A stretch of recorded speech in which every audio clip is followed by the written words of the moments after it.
The gymnasium fell silent except for the sound of controlled breathing and the soft thud of combat boots on the training mat. Marcus "Tank" Rodriguez stood in the center of the room, his weathered hands hanging loose at his sides, while 6 Navy SEALs circled him like predators sizing up their prey. The afternoon sun streamed through the high windows of the joint training facility at Camp Pendleton, casting long shadows across what would soon become a battlefield of pride and skill. "You sure about this, Marine?" Lieutenant Commander Jake "Viper" Harrison called out, his voice carrying the cocky confidence that had earned him his reputation among the teams. "We heard you've been running your mouth about Marine superiority. Time to put up or shut up." Marcus didn't flinch. At 42, he had seen more combat than most men twice his age. 3 tours in Afghanistan, 2 in Iraq, and countless classified operations had carved lines into his face and steel into his soul. His dark eyes swept across the SEALs with the calm assessment of a man who had stared death in the face and lived to tell about it. "I warned you," Marcus said quietly, his voice carrying the weight of absolute certainty. "I'm a Marine combat master. You boys might want to reconsider." The SEALs exchanged glances, some smirking, others rolling their eyes. They had heard stories about this particular Marine, how he had single-handedly held off an entire Taliban squad for 6 hours, how he had earned 3 Purple Hearts and a Navy Cross, how he had trained some of the deadliest fighters in the Corps. But stories were just stories, and they were Navy SEALs, the elite of the elite. What happened next would become legend in the halls of Camp Pendleton, a story whispered in mess halls and barracks for years to come. It would challenge everything these elite warriors thought they knew about combat, brotherhood, and the thin line between confidence and arrogance. The clock on the wall ticked toward 1500 hours. In less than 3 seconds, 6 of the Navy's finest would learn why Marines are called the Devil Dogs, and why some legends are born not in the heat of foreign battlefields, but in the controlled chaos of a training mat where pride meets skill, and only one can emerge victorious. The tension in the joint training facility had been building for weeks. Camp Pendleton housed both Marine and Navy units, and while cooperation was the official doctrine, rivalry ran deeper than the Pacific Ocean that bordered the base. Staff Sergeant Marcus Rodriguez had arrived at the facility 3 months earlier as the new hand-to-hand combat instructor, bringing with him a reputation that preceded him like thunder before lightning. Marcus wasn't just any Marine. His service record read like a compilation of the Corps' greatest hits. Born in East Los Angeles to immigrant parents who had sacrificed everything for the American dream, Marcus had joined the Marines at 18, not out of desperation, but out of a burning desire to prove himself worthy of the opportunities his parents had given him. What started as a 4-year commitment had become a 24-year odyssey through some of the darkest corners of modern warfare. The first hint of trouble came during a routine inter-service training exercise. The Navy SEALs, fresh from a successful mission in the Middle East, had been assigned to work alongside Marine Force recon units on urban warfare tactics. The SEALs carried themselves with the swagger that came from being constantly told they were the best of the best, while the Marines operated with the quiet confidence of men who had been proving themselves since 1775. Lieutenant Commander Jake Harrison was the kind of SEAL that recruiting posters were made of. Tall, broad-shouldered, with the kind of square jaw that belonged in Hollywood movies. He had led successful operations in 3 different theaters and had the Bronze Star to prove it. But more than his military achievements, Jake possessed the kind of magnetic personality that made other SEALs want to follow him into hell itself. When he spoke, people listened. When he moved, people got out of the way. The friction started small, as these things often do. During a briefing on close-quarters combat, Marcus had made what seemed like an innocent observation about the importance of adaptability in hand-to-hand situations. Some of the newer SEALs, eager to impress their commander, had taken this as an implied criticism of their techniques. Words were exchanged, voices were raised, and before anyone could defuse the situation, lines had been drawn in the sand. "Your problem, Staff Sergeant," Jake had said during that first confrontation, "is that you Marines think muscle and determination can overcome superior training and intelligence. We SEALs train for precision, not just brute force." Marcus had remained calm, his expression never changing from the neutral mask he had perfected during decades of military service.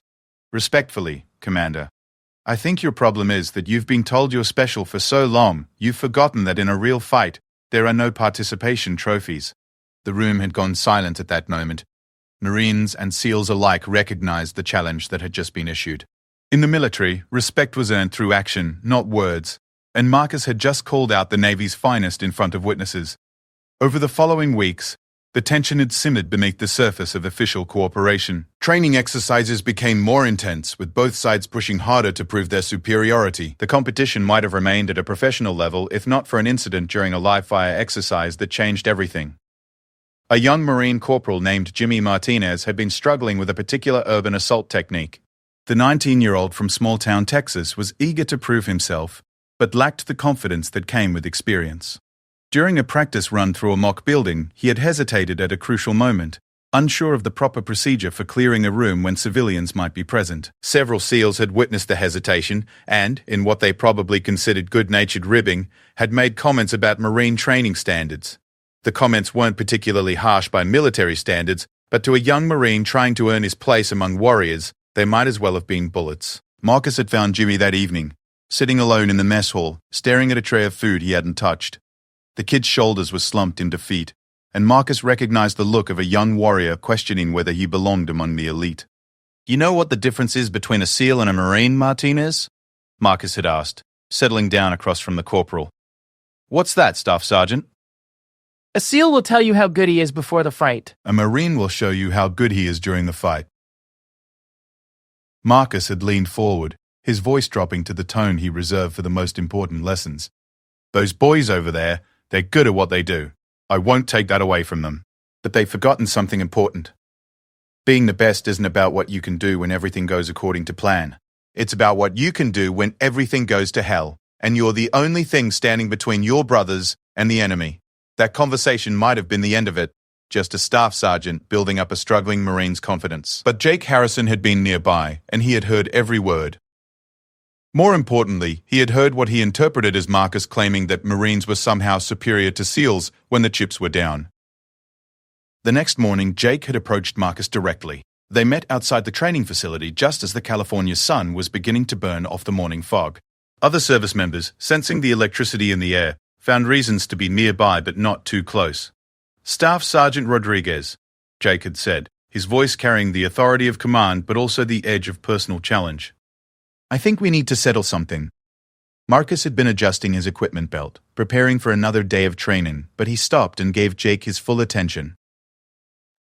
"What might that be, Commander?" "This notion you seem to have that Marines are somehow more capable than SEALs when things get rough. I think that's a dangerous misconception that needs to be corrected." "I never said Marines were better than SEALs," Marcus had replied evenly. "I said Marines are different from SEALs. We're trained to be the guys who go into impossible situations and find a way to win. Not because we're smarter or stronger, but because we don't know how to quit." Jake had smiled, but it wasn't a friendly expression. "That sounds like a challenge to me, Staff Sergeant, and I've never been one to back down from a challenge." "What did you have in mind?" "Hand-to-hand combat. You versus my best 6 SEALs. If you're as tough as you claim, it shouldn't be a problem. If you lose, you publicly acknowledge that SEALs are the superior fighting force. If you win," Jake had paused, clearly not expecting to have to consider that possibility. "If you win, I'll make sure my boys show the proper respect to their Marine colleagues." Marcus had been quiet for a long moment, weighing the implications. This wasn't just about personal pride anymore. Every Marine on the base would be watching, judging, measuring their own worth against his performance. If he lost, it wouldn't just be his reputation on the line. It would be the reputation of every devil dog who had ever worn the uniform. 6 against 1? Marcus had asked. 6 against 1, unless you think that's too many? Marcus had looked past Jake to where several SEALs were gathered, watching the exchange with barely concealed excitement. He recognized the type elite warriors who had been told they were unstoppable for so long that they had started to believe their own press releases. "When and where?" Marcus had asked. "This afternoon." The main training mat. 1,500 hours. They had shaken hands on it, a gesture that was both professional courtesy and the first move in a battle that would determine more than just bragging rights. Word had spread through the base like wildfire. By lunch, every Marine and SEAL knew about the challenge.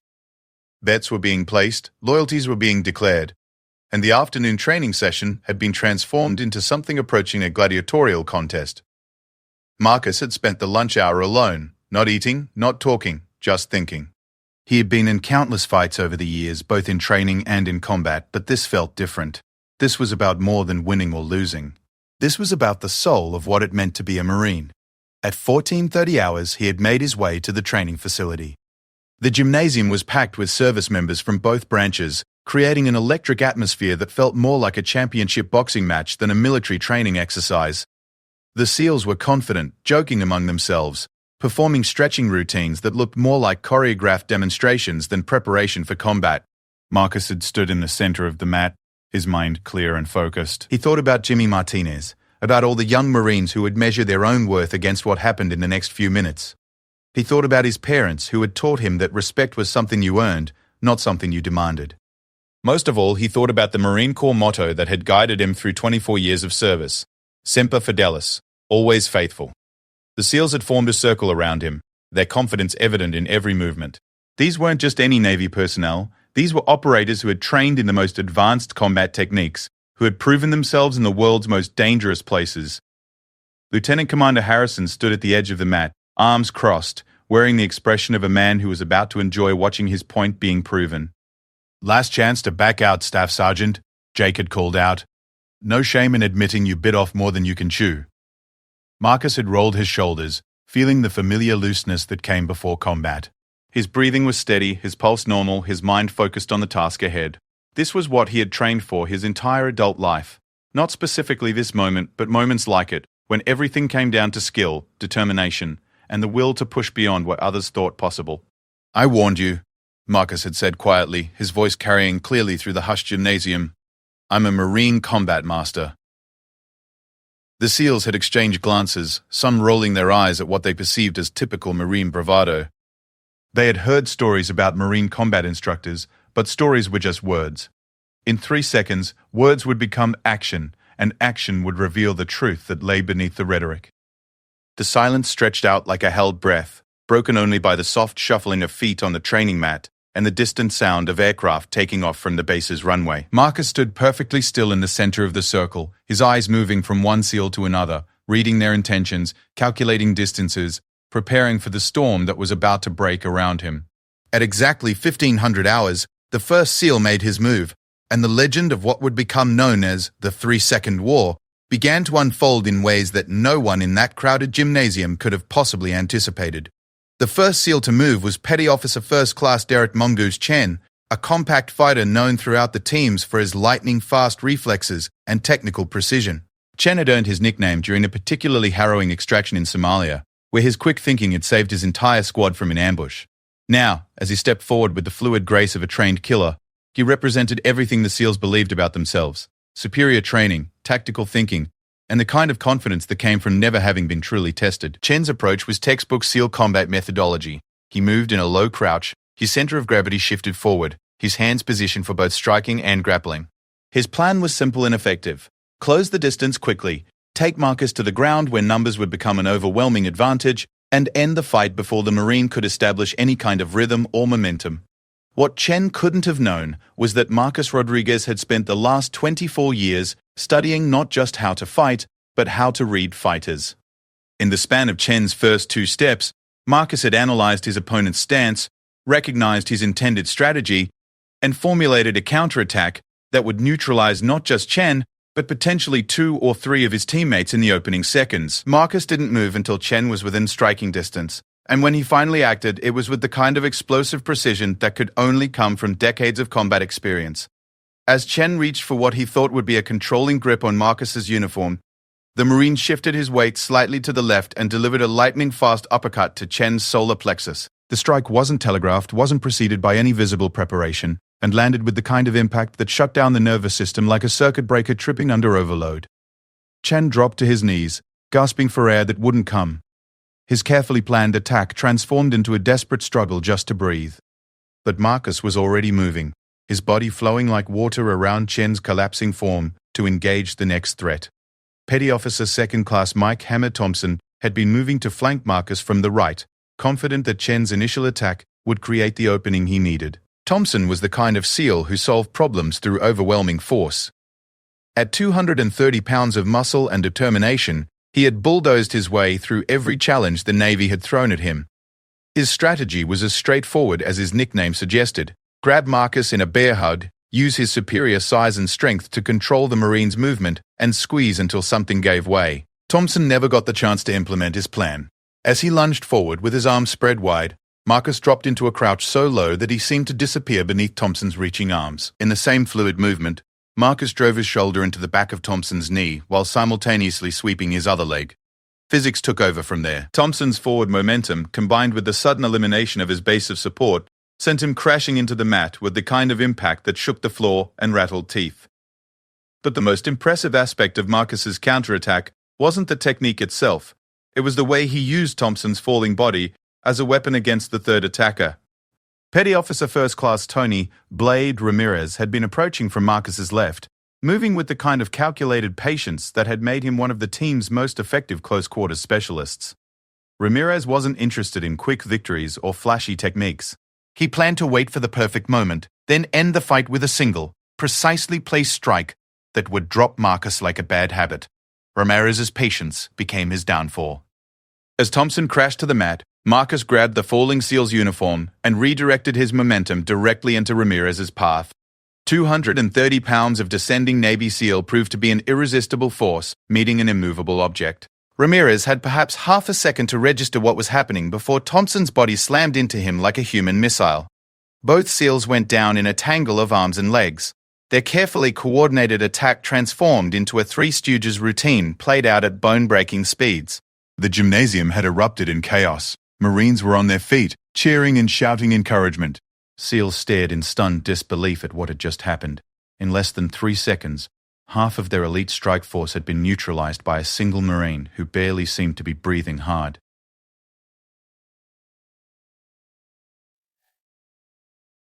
But the fight was far from over. The remaining 3 SEALs, Petty Officers Jackson, Williams, and Torres, had watched their teammates fall with the kind of focused attention that came from years of analyzing combat situations under pressure. They had seen Marcus's techniques, had identified his preferred angles of attack, and now they began to move with the coordinated precision that made Navy SEALs among the most feared fighters on Earth. Chief Petty Officer Steve Reaper Jackson was the most experienced of the group, a 14-year veteran who had seen action in every major conflict since Desert Storm. Jackson understood that individual techniques meant nothing if you allowed your opponent to control the timing and distance of the engagement.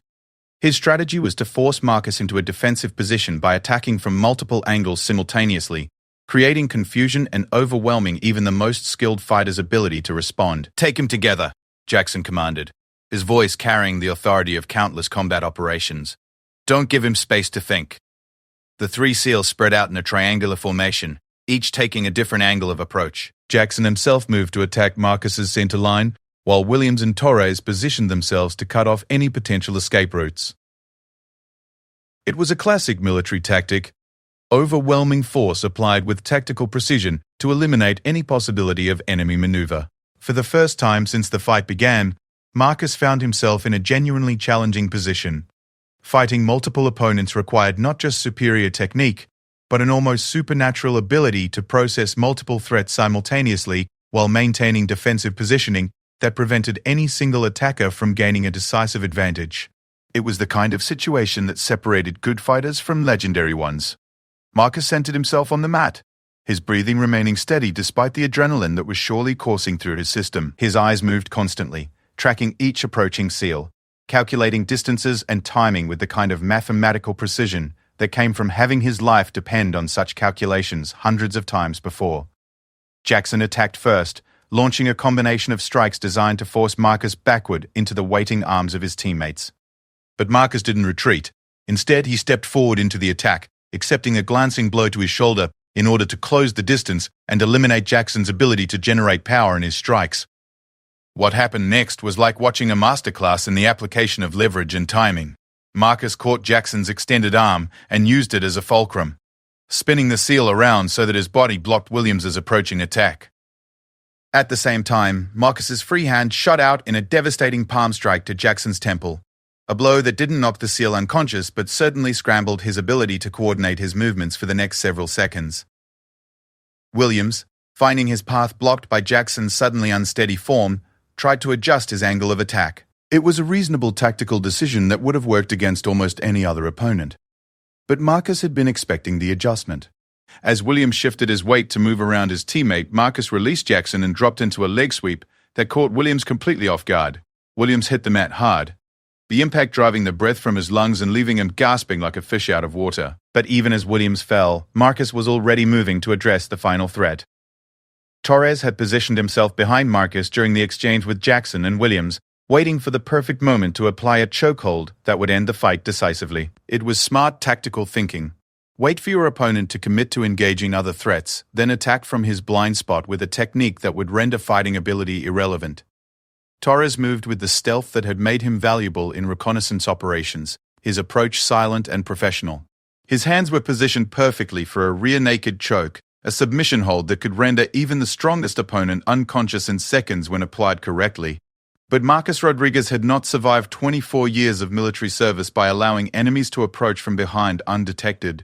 Even as he dealt with Jackson and Williams, a part of his mind was tracking Torres's movement through peripheral vision and the subtle changes in air pressure that indicated someone moving in his blind spot. As Torres reached for the chokehold, Marcus dropped his weight and threw his head back in a move that caught Torres completely by surprise. The back of Marcus's skull connected with Torres's nose in an impact that sounded like a baseball bat hitting a watermelon. Torres staggered backward, blood streaming from his nose. His carefully planned attack transformed into a desperate attempt to remain conscious. Marcus spun around to face Torres, and for a moment, the two warriors stood facing each other in the center of the mat. Torres was hurt, disoriented, and bleeding, but he was still standing, still dangerous. The SEAL's eyes held a mixture of pain and grudging respect. He had never been dominated so completely by a single opponent, and part of him was genuinely curious to see how the encounter would end. The silence in the gymnasium was profound. Marines and SEALs alike had stopped cheering, stopped moving, stopped breathing as they watched what was clearly the final moments of an extraordinary display of combat skill. Marcus looked at Torres for a long moment, reading the man's condition, his intentions, his remaining capacity for resistance. Then, almost gently, Marcus said, "You've got heart, son. But this fight is over." Torres nodded slowly, understanding that continuing would serve no purpose except to add additional injury to an already clear defeat. He raised his hands in the universal gesture of surrender, acknowledging what everyone in the room already knew, that they had just witnessed something that would be talked about for decades to come. The gymnasium exploded in sound as Marines erupted in celebration, and SEALs struggled to process what they had just seen. In less than 90 seconds, a single Marine had systematically dismantled 6 of the Navy's elite fighters, using nothing but superior technique, tactical awareness, and the kind of calm professionalism that separated true warriors from mere fighters. Marcus stood in the center of the mat, not celebrating, not gloating, just breathing steadily as he waited for the chaos around him to subside. His uniform was barely disheveled, his breathing was only slightly elevated, and his expression remained the same neutral mask he had worn throughout the encounter. Lieutenant Commander Jake Harrison stood at the edge of the mat, his face a study in conflicting emotions. The cocky confidence he had displayed before the fight had been replaced by something approaching humility, mixed with a professional soldier's appreciation for superior skill. As the noise in the gymnasium gradually died down, Marcus walked over to each fallen SEAL, offering his hand to help them to their feet. It was a gesture that spoke volumes about the man's character. Victory without vindictiveness, dominance without cruelty. Chen was the first to accept the offered hand, still breathing heavily but managing a rueful smile. "Where the hell did you learn to fight like that?" 24 years in the Corps, Marcus replied simply. "And every day trying to be better than I was the day before." As the 6 SEALs gathered around their commander, nursing various bumps and bruises, but with their pride largely intact, Jake Harrison approached Marcus with the kind of walk that indicated a man who was about to eat a very large serving of humble pie.